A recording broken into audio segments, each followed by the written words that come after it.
One T, his part of the hospital, seems like foreign country to me.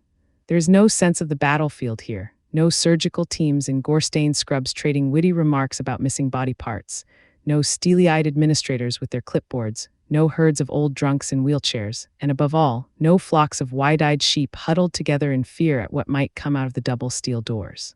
There is no stench of blood, antiseptic, and terror. The smells here are kinder, homier. Even the colors are different, softer, more pastel, without the drab, battleship utilitarianism of the walls in other parts of the building. There are, in fact, none of the sights and sounds and dreadful smells I have come to associate with hospitals, none at all. There is only the crowd of moon-eyed men standing at the big window, and to my infinite surprise, I am one of them. We stand together, happily pressed up to the glass and cheerfully making space for any newcomer. White, black, browns, Latin, African American, Asian American, Creole, it doesn't matter. We are all brothers. No one sneers or frowns. No one seems to care about getting an accidental nudge in the ribs now and again, and no one, wonder of all, seems to harbor any violent thoughts about any of the others. Not even me. Instead, we all cluster at the glass, looking at the miraculous commonplace in the next room. Are these human beings? Can this really be the Miami I have always lived in? Or has some strange physics experiment in an underground supercollider sent us all to live in bizarro world, where everyone is kind and tolerant and happy all the time? Where is the joyfully homicidal crowd of yesteryear? Where are the well-armed, juiced-up, half-crazed, ready-to-kill friends of my youth? Has all this changed, vanished, washed away forever in the light from yonder window? What fantastic vision beyond the glass has taken a hallway filled with normal, wicked, face-breaking, neck-snapping humans and turned them into a clot of bland and drooling happy-wappers? Unbelieving, I look again, and there it is. There it still is. 4 neat rows of pink and brown, tiny wiggling creatures, so small and prunish and useless, and yet it is they who have turned this crowd of healthy, kill-crazy humans into a half-melted splotch of dribbling helplessness. And beyond this mighty feat of magic, even more absurd and dramatic and unbelievable, one of those tiny pink lumps has taken our dark dabbler, Dexter the decidedly dreadful, and made him, too, into a thing of quiet and contemplative chin-spittle. And there it lies, waving its toes at the strip lights, utterly unaware of the miracle it has performed, unaware, indeed, even of the very toes it wiggles, for it is the absolute avatar of unaware, and yet look what it has done in all its unthinking, unknowing wigglehood. Look at it there, the small, wet, sour-smelling marvel that has changed everything. Lily Ann. 3 small and very ordinary syllables. Sounds with no real meaning, and yet strung together and attached to the tiny lump of flesh that squirms there on its pedestal, it has performed the mightiest of magical feats. It has turned Dexter dead for decades into something with a heart that beats and pumps true life, something that almost feels, that so very nearly resembles a human being there. It waves one small and mighty hand, and that new thing inside Dexter waves back. Something turns over and surges upward into the chest cavity, bounces off the ribs and attacks the facial muscles, which now spread into a spontaneous and unpracticed smile. Heavens above, was that really an emotion? Have I fallen so far, so fast? Yes, apparently I have. There it goes again. Lily Ann. You're first, says a voice beside me, and I glance to my left quickly, so as not to miss a single second of the spectacle on the far side of the window. A stocky Latin man stands there in jeans and a clean work shirt with M. Annie stitched over the pocket. Yes, I say, and he nods. I got 3, he says and smiles. I don't get tired of it either. No, I say, looking back at Lily Ann. How could you? She is moving her other hand now, and now both at the same time. What a remarkable child. 2 boys, he says, shaking his head, and adds, and at last a girl. And I can tell from the tone of his voice that this thought makes him smile, and I sneak another glance at him. Sure enough, his face is stretched into an expression of happy pride that is nearly as stupid-looking as my own. Boys can be so dumb, he says. I really wanted a girl this time, and his smile stretches even wider, and we stand together for several minutes in companionable silence, contemplating our bright and beautiful girls beyond the glass. Lily Ann Morgans. Dexter's DNA, living and moving on through time to another generation, and more into the far-flung future, a day beyond imagination, taking the very essence of all that is me and moving it forward past the clock-fingered reach of death, sprinting into tomorrow wrapped in Dexter's chromosomes and looking very good doing it. Or so it seems to her loopy father. Everything has changed. A world with Lily Ann Morgan in it is so completely unknown. Prettier, cleaner, neater edges, brighter colors. Things taste better now, even the Snickers bar and cup of vending machine coffee, all I have had for 24 hours. The candy bar's flavor was far more subtle than I had known before, and the coffee tasted of hope. Poetry flows into my icy cold brain and trickles down to my fingertips, because all is new and wonderful now. And far beyond the taste of the coffee is the taste of life itself. Now it is something to nurture, protect, and delight in. And the thought comes from far out beyond bizarre that perhaps life is no longer something to feed on in the terrible dark frenzy of joy that has defined me until this new apocalyptic moment. Maybe Dexter's world should die now, and a new world of pink delight will spring from the ashes. And the old and terrible need to slash the sheep and scatter the bones, to spin through the wicked night like a thresher, to seed the moonlight with the tidy leftovers of Dexter's dark desiring. Maybe it's time to let it go, time to let it drain away until it is all gone, vanished utterly. Lily Ann is here, and I want to be different. I want to be better than what I have been. I want to hold her. I want to sit her on my lap and read her Christopher Robin and Doctor Seuss. I want to brush her hair and teach her about toothpaste and put Band-Aids on her knees. I want to hug her in the sunset in a room full of puppies while the band plays Happy Birthday, and watch her grow up into wonderful, beautiful, cancer-curing, symphony-writing adulthood, and to do that I cannot be who I have always been, and that is fine with me because I realize one more important thing. I don't want to be dark Dexter anymore. The thought is not so much a shock as a completion. I have lived my life moving in one direction, and now I am there. I don't need to do those things anymore. No regrets, but no longer necessary. Now there is Lily Ann, and she trumps all that other dancing in the dark. It is time to move on, time to evolve. Time to leave old Devil Dexter behind in the dust. That part of me is complete, and now there is one small and very sour note singing in the choir of Dexter's happiness. Something is not quite right. Somewhere nearby, some small gleam of the old wicked life flashes through the rosy glow of the new, and a dry rattle of scales grates across the new melody. Someone is watching me. The thought comes as a silky whisper, only one step removed from a chuckle. The dark passenger, as ever, is amused at the timing as well as the sentiment, but there is truth in the warning too, and I turn very casual careful, smile now stitched in place in the old fake way, and I scan the hallway behind me, first to the left toward the vending machines. An old man, his shirt tucked into pants pulled much too high, leans against the soda machine with his eyes closed. A nurse walks by without seeing him. I turn and look to the right, down to where the hallway ends in a T that goes one way to a row of rooms and the other way to the elevators. And there it is, as plain as a blip on any radar screen, or what is left of the blip, because someone is going around the corner toward the elevators, and all I can see is half his back as he scuttles away. Tan pants, a greenish plaid shirt, and the bottom of one athletic shoe, and he is gone, and he does not leave any explanation at all of why he was watching me, but I know that he was, and this is confirmed by the cheesy smirk I feel oozing from the passenger, as if to say, oh really, we're leaving what behind. I know of no reason in this world, or any other, why anyone would be interested in little old me. My conscience is as clean and empty as it can possibly be, which means, of course, that I have always tidied up carefully, and in any case, my conscience has the same hard reality as a unicorn.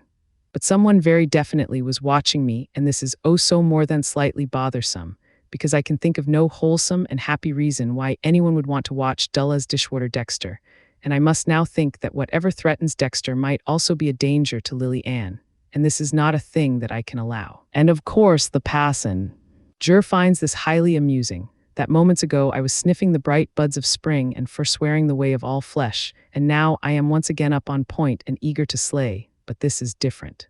This is not recreational homicide. This is protecting Lily Ann, and even after these very first moments of life, I will quite happily rip the veins out of anything that comes near her, and it is with this comforting thought that I stroll to the corner of the hall and glance toward the elevator. But there is nothing there. The hallway is empty. I have only a few seconds to stare, barely enough time to enjoy my own slack-jawed silence, and my cell phone begins to vibrate on my hip. I draw it from its holster and glance at the number. It is Sergeant Deborah, my own adopted flesh and blood, my cop sister, no doubt calling to coo over the arrival of Lily Ann and offer me sibling best wishes. So I answer the phone. "Hi," I say. "Dexter," she says. "We got a shitstorm and I need you. Get down here right away." "I'm not on duty right now," I say. "I'm on paternity leave." But before I can reassure her that Lily Ann is fine and beautiful and Rita is in a deep sleep down the hall, she gives me an address and hangs up. I went back and said goodbye to Lily Ann.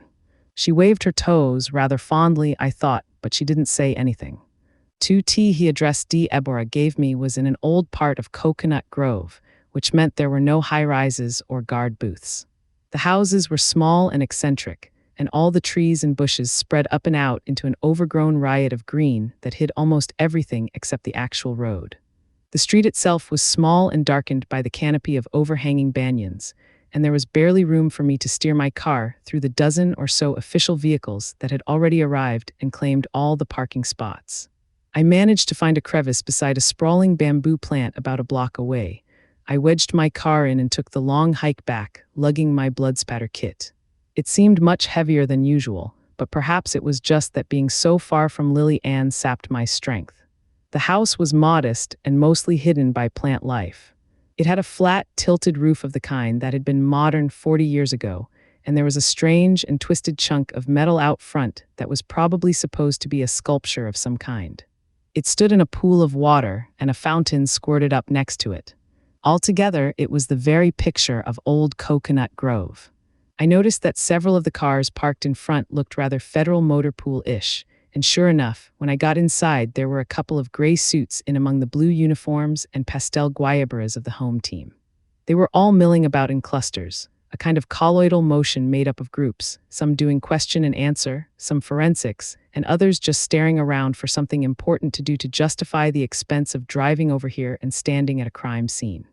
Deborah was in a group that could best be described as confrontational, which was no surprise to those who know her and love her. She was facing two of the suits, one of them a female FBI agent I knew, Special Agent Brenda Recht. My nemesis, Sergeant Dokes, had sixed her on me when an attempted kidnapping of my stepkids, Cody in a store, had gone down. Even filled with the good sergeant's helpful paranoia, she had not managed to prove anything against me, but she had been deeply suspicious, and I was not looking forward to renewing my acquaintance with her. Standing beside her was a man I can only describe as a generic Fed, with a gray suit and white shirt and shiny black shoes. They were both facing my sister, Sergeant Deborah, and another man I didn't know. He was blonde, about 6 feet tall, muscular, and absurdly good-looking in a rugged, masculine way, as if God had taken Brad Pitt and decided to make him really handsome. He was staring off to the side at a floor lamp while Deborah snarled something forceful at Special Agent Recht. As I approached, Deborah glanced up and caught my eye, turned back to Special Agent Recht and said, "Now keep your goddamned wingtips out of my crime scene.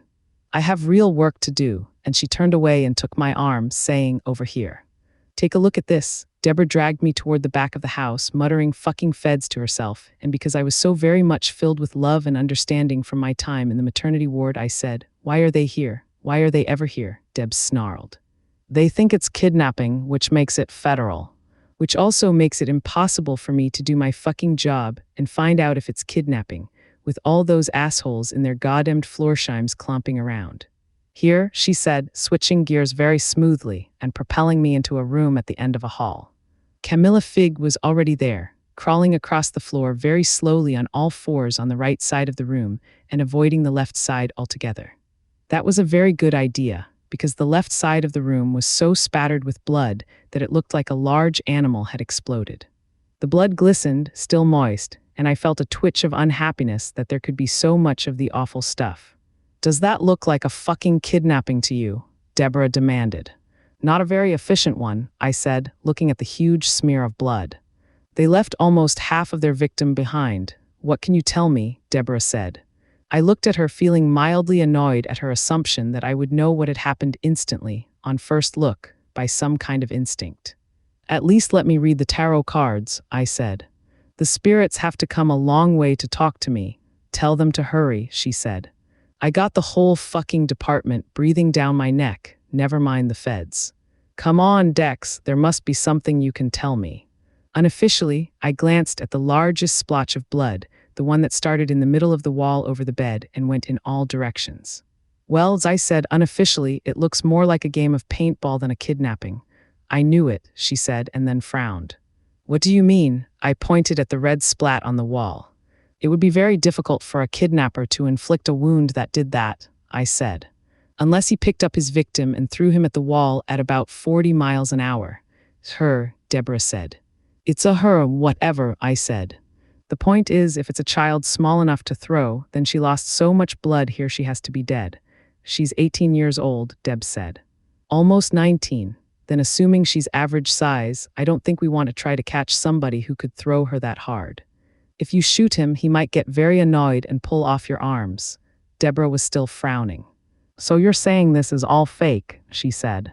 It looks like real blood, I said. Then what does it mean? I shrugged. Officially, it's too soon to tell. She punched my arm. It hurt. Don't be a jerk, she said. Oh, I said. Am I looking for a body, or a teenager sitting at the mall and smirking at the dumbass cops? I mean, where would a kid get this much blood? Well, I said hopefully, not really wanting to think about that. It might not even be human blood. Deborah stared at the blood. Sure, she said. Of course.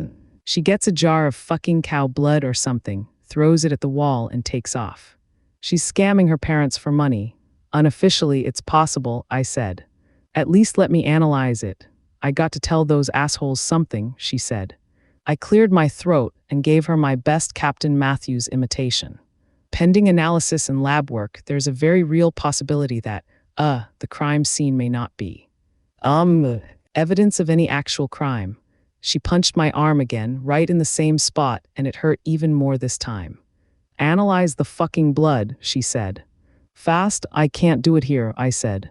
I have to take some back to the lab. Then take it, she said. She raised her fist for another devastating arm punch, and I was proud of the nimble way I skipped out of her reach, even though I nearly crashed into the male model who had been standing beside her while she talked to the feds. Excuse me, he said. Oh, Deborah said, this is Deke. My new partner, and she said the word partner in a way that made it sound like hemorrhoid. Pleased to meet you, I said. Yeah, sure, Deke said.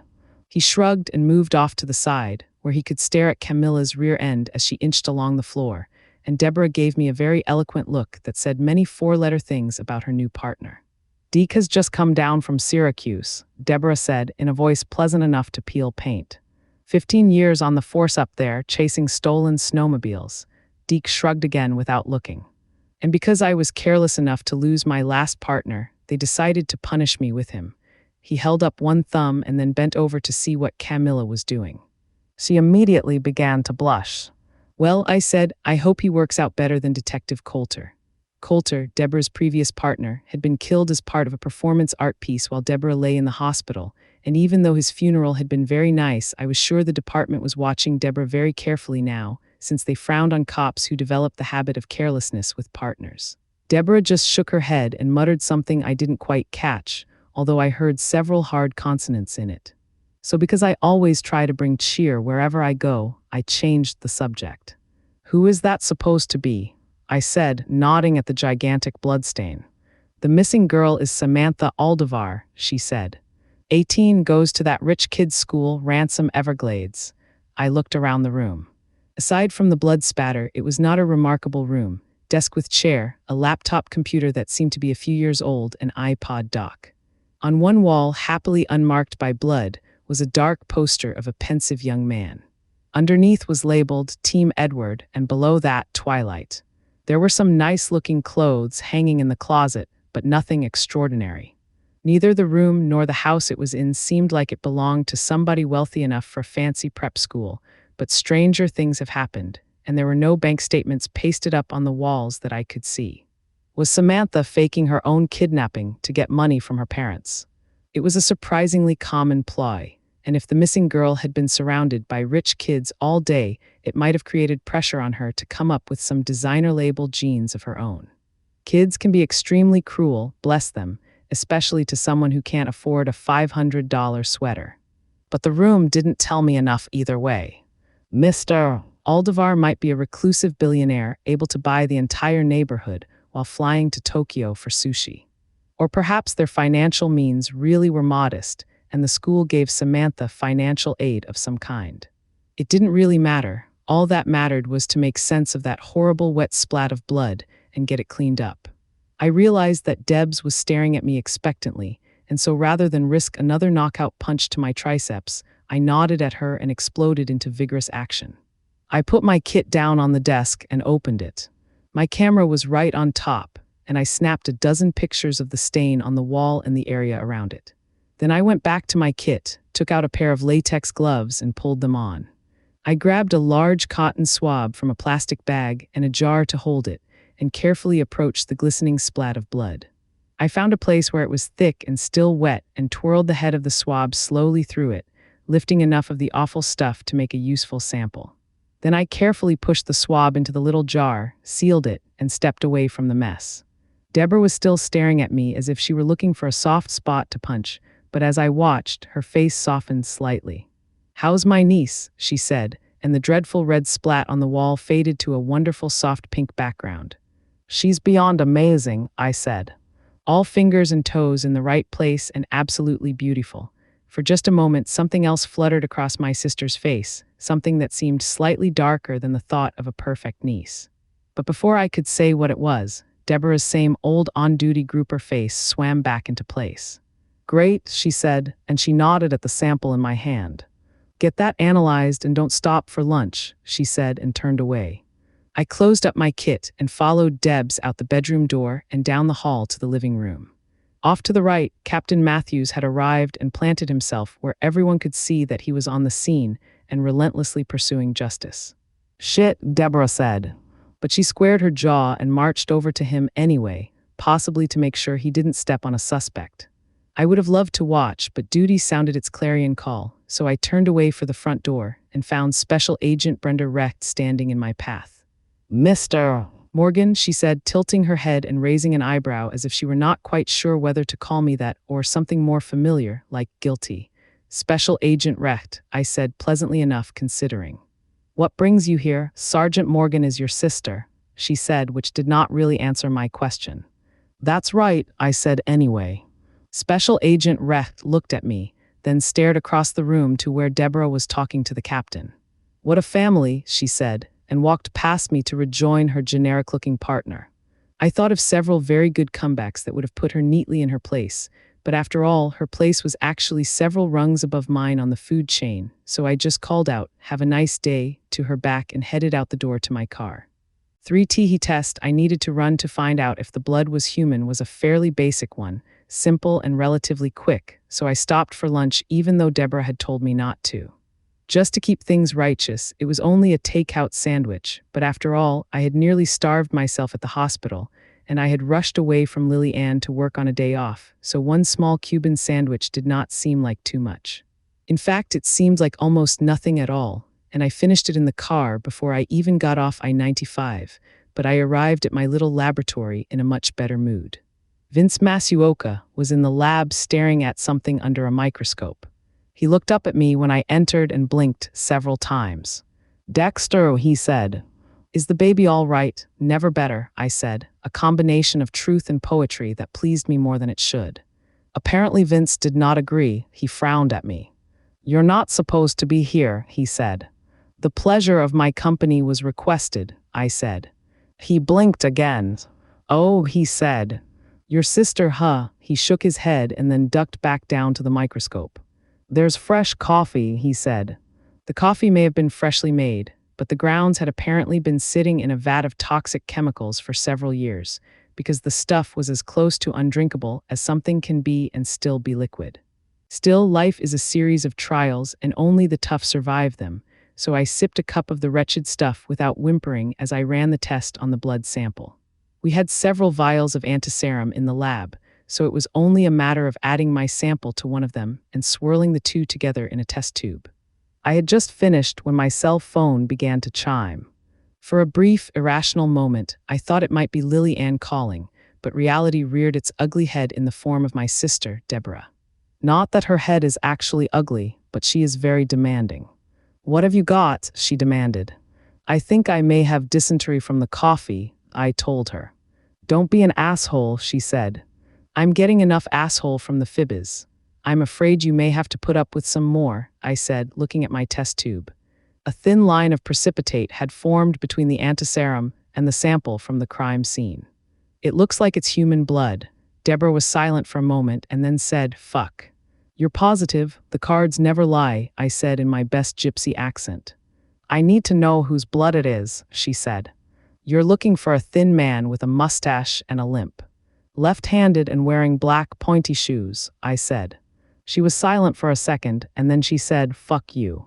I need some help here, goddammit. Deborah, there's only so much I can do with a blood sample. Can you at least tell me if it belongs to Samantha Aldovar? She said. I can run another test and find out the blood type, I said. You'll have to ask the family what hers is. Do it, she snarled and hung up. Have you noticed how difficult it is just to get along in the world? If you're no good at all in your job, people treat you badly, and eventually you will be unemployed. And if you're a little better than competent, everyone expects miracles from you every single time.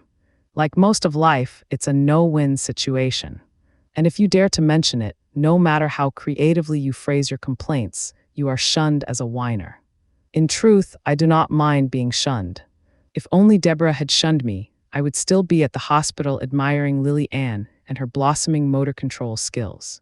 But I could not risk being shunned full-time, not with the economy as bad as it is, and a growing family to think about. And so with a world-weary sigh, I bent my aching back to the dreary task at hand. It was late afternoon when I called Deborah with the result of my test. It's type O, I said. I did not expect her to respond with flowery gratitude, and she didn't. She simply grunted, said, "Get your ass back over here," and hung up. I got my ass back into my car and drove it south to Coconut Grove and the Aldovar's house. The party was still going when my ass got there, and my parking spot by the bamboo on steroids was gone now. I circled the block one time, wondering if Lily Ann missed me. I wanted to be there with her, not here in the dull and deadly world of blood splatter and Deborah's temper. I would run in, tell Debs I was leaving, and get back to the hospital, assuming I could find a place to put my car, which I could not. I circled again and finally found a place twice as far away, beside a large dumpster in the yard of a small and empty house. Dumpsters are one of the new and fashionable lawn ornaments in South Florida, and they spring up all over our town like mushrooms after a summer rain. When a house goes into foreclosure, which they do quite often nowadays, a crew arrives with the dumpster and empties the house into it, almost as though they picked it up by one side and poured everything out. The former occupants of the house presumably find a nice freeway overpass to live under. The bank resells the house for 10 cents on the dollar, and everyone is happy, especially the company that rents the dumpsters. I took the long hike back to the Aldovar's house from my charming dumpster view parking spot. The walk was not as horrible as it might have been. The day was cool for Miami, with the temperature only in the low 80s and the humidity no more than a steam bath, so there were still several dry spots left on my shirt when I pushed through the swarming flock of reporters gathered in front of the house and trudged on in. Deborah stood in another group that looked like they were facing off for a tag team wrestling match. Clearly the main event would be Debs versus Special Agent Recht. They were already nose-to-nose and exchanging rather heated opinions. Their respective partners, Deke and the generic Fed, stood to one side of the main couple like good wingmen, glaring at each other coldly, and to Deborah's other side was a large, distraught woman of around 45 who was apparently trying to decide what to do with her hands. She raised them and then dropped one, and then hugged herself, and then raised the left one again, so I could see that she was clutching a sheet of paper. She fluttered it, then dropped both hands again, all in the span of the 3 seconds it took me to cross the floor to join the happy little group. "I don't have time for you, Recht," Debs was snarling. "So let me say it for you in one-syllable words. If I got that much blood, I got assault and attempted murder at the least." She glanced at me and then back to Recht. "That's what my expert says, and that's what my experience says." "Expert," Recht said, with very nice federally provided irony in her voice. "You mean your brother?" "He's your expert," she said, brother, as if it was something that ate garbage and lived under a rock. "You got a better one," Debs said with real heat, and it was very flattering to see her go to bat for me. I don't need one, I have a missing teenage girl, Recht said, with a certain amount of her own heat, and that's kidnapping until further notice. Excuse me, the fluttering woman said. Debs and Recht ignored her. Bullshit, Deborah said. There's no note, no phone call, nothing but a room full of blood, and that's not kidnapping. It is if it's her blood, Recht said. Excuse if I, officer, the fidgeting woman said, fluttering the piece of paper. Deborah held her glare on Recht for a moment, then turned to face the woman. Yes, Mrs. Aldovar, she said, and I looked at the woman with interest. If she was the missing girl's mother, it would explain the eccentric hand movements. This could, I found it, Mrs. Aldovar said, and both of her hands went up helplessly for a moment. Then the right one fell to her side, leaving the left in the air with the sheet of paper. You found what, ma'am? Deborah said, already looking back at Recht as if she might lunge forward and grab the paper. This is, you said to look, medical report, she said, and she twitched the piece of paper. I found it. With Samantha's blood type, Deborah made a wonderful move that looked like she had been playing professional basketball her whole life. She stepped between the woman and the feds and got her backside directly in front of Recht, effectively screening her out from any chance of seeing the paper, all while reaching out and plucking the paper politely from Mrs. Aldovar's hand. Thank you, ma'am, she said, running a finger down the page. After only a few seconds, she looked up and glared at me. You said type O, she said. That's right, I said. She flipped the page with a fingertip. This says AB positive. Let me see that, Recht demanded, trying to lurch forward and get at the paper, but Deborah's NBA butt block was too much for her. What the fuck, Dexter, Deborah said accusingly, as if it were my fault the two blood types were different. I'm sorry, I said, not at all sure what I was apologizing for, but quite certain from her tone of voice that I should.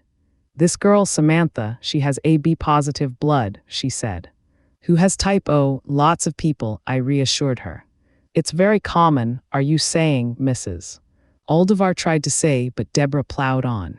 This is no help, Deb said. If it's not her blood in there, then who the hell flings somebody else's blood on the wall? A kidnapper, Special Agent Recht said. Trying to cover his tracks, Deborah turned and looked at her, and the expression on her face was truly wonderful to see. With just a few rearranged facial muscles and one small raised eyebrow, Debs managed to say, how is it possible that someone this stupid can tie her own shoes and walk among us? Tell me, Deborah said, looking her over with disbelief, is special agent kind of like special education? Deborah's new partner, Deke, gave a vacuous syllable of laughter, and Recht blushed. Let me see that paper, Recht said again. You went to college, didn't you? Deborah went on, very conversationally. And that fancy FBI school in Quantico. Officer Morgan, Recht said sternly, but Deborah waved the paper at her. It's Sergeant Morgan, she said. And I need you to get your people off my crime scene. I have jurisdiction with kidnapping, Recht started to say, but Deborah was gaining steam now and cut her off without any real effort. Do you want to tell me that the kidnapper threw that much of his own blood on the wall and was still strong enough to take away a struggling teenager? She said. Or did he bring some blood in a mayonnaise jar and say, splat, you're coming with me? Deborah shook her head slightly and added a small smirk.